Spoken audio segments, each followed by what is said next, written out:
Hey, Josh Valentine here. In today's short lesson, we're going to be discussing the topic of what do I do when I'm nearing the end of the road? Now, man, so much can be seen around that simple question. What do I do when I'm nearing the end of the road? Let's break this into two compartments. End of the road, first of all, can take on two different meanings. There's the meaning of the constraint that we place on our own lives, as in we decide that the end is near. I've done just about everything I can. There's not much more I can do. And the reality of that is it's not true. And it's okay if we catch ourselves telling us that the end is near when the truth is we've barely scratched the surface. There's so much more we could still try, put out. There's more effort to be placed. We're the ones that are cutting ourselves short. And then there's the end of the road that's actually true. And that's where the universe is telling you, hey, this is absolutely a dead end. It's not meant to be. And then that's when we want to give in to life, surrender, and feel where life, the universe, is guiding us onward. It doesn't mean we wasted our time to get to that point. It just means that we were meant to grow up until that point and then to take our growth and pivot toward a better direction. But how do we determine that, and what do we do? How do we determine whether or not it's actually the end of the road? And what do we do when we're nearing that end of the road? Well, that's where it gets interesting. So when you think about your life, end of the road, what does that mean? And we're going to be thinking about this in terms of that confidence that you want in your life. How hard have you been fighting for it? And despite how much you feel like you're still stuck in it, like, I've done this, I've tried that, I've tried putting myself out there, I've tried facing all these fears, I watched these videos, I watched this dude Josh on YouTube, I'm on his Facebook page, I listen to his podcast, and I have a book coming out, and so in the future you can be like, I've read a stinking book, but the results aren't there. Maybe I've seen a little bit of change, some growth there, but oh my gosh, it is coming painfully slow. I've got to be nearing the end of the road. Well, let's pause.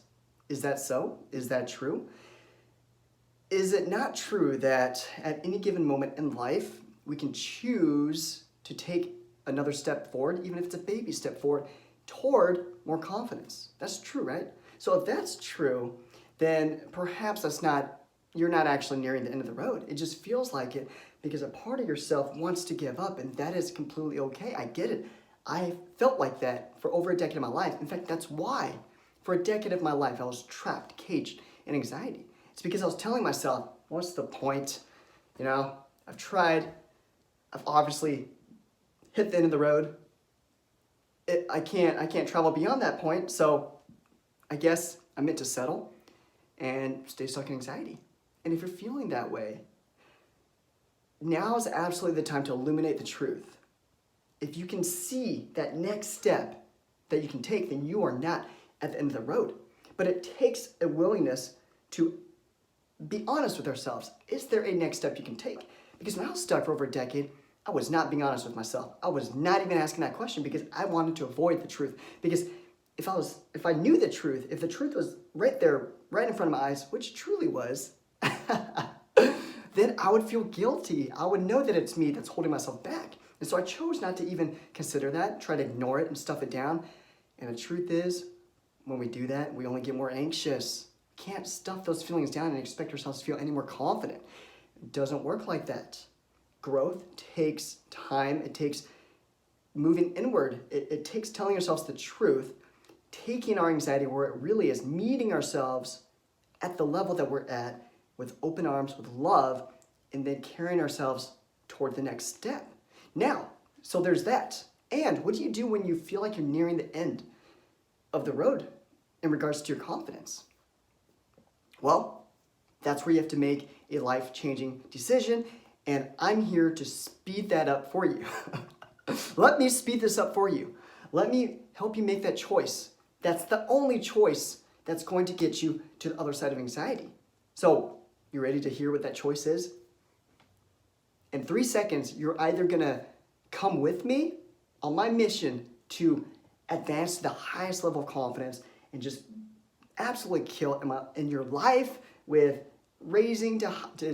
with eradicating more and more anxiety from your life so that you're even less stopped in pursuit of whatever you want in your life, that choice is feel your feelings. 3, 2, 1, commit to feeling your feelings. 3, 2, 1, go. What I mean by feeling your feelings is turn inward, face that anxiety. That anxiety is what's telling you that you're at the end of the road. But if you face it with love, guess what? You stop seeing yourself as being at the end of the road. And you're doing the real work it takes to make that anxiety go away, to destroy that anxiety, so that that anxiety is not stopping you from continuing to move onward, to keep making progress. You're not at the end of the road when it comes to your confidence. That anxiety will make you believe it is, but 3, 2, 1, commit to feeling your anxiety. Move inward, go toward it. Right now, in this very moment, you can choose to transform your life. You can choose to keep moving forward and to stop being held back. And that's how powerful this 3-second decision can be on your life. Now, let's consider the other side. Let's say outside of confidence, something you've worked for externally in your social life, trying to create that friendship life that you want. Maybe there's a few people that you really look up to, and you keep inviting them out to hang out with you, but they keep saying no. And you can think about this in other areas too, like your romantic life. Maybe there's that love interest that you have, but he or she doesn't seem to reciprocate it. Let's look at your career life. Maybe there's a job you've been going for, and it just doesn't seem like it's gonna happen for you. You've put out tremendous effort, good effort, and you feel like you're at the end of the road with these people in your life, with that job, and you don't know what to do. Well, here's the first question to ask. To always know what to do next, you got to remember what the goal is in life. If we're not fighting for our happiness, what are we fighting for? So the first question to ask is pursuing that, whatever it is that you want, is that making you happier?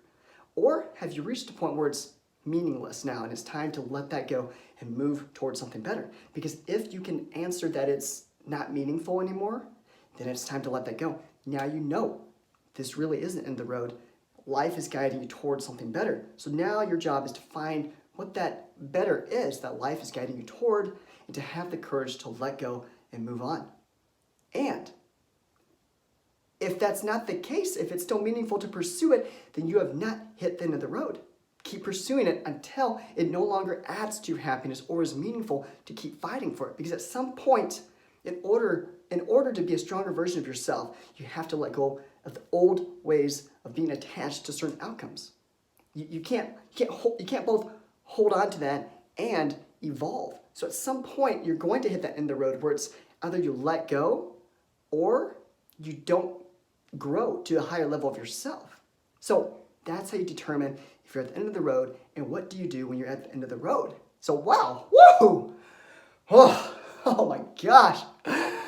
Wow, that was a lot of information in a little bit of time. So, wow, powerful stuff right here. Thank you so much for being here with me to hear me out on all of this. And I'm absolutely passionate about this, and I wish you the best success. I'm here to fight for you in your corner. So replay this video, replay this recording, this lesson. I don't know where you're listening to this from.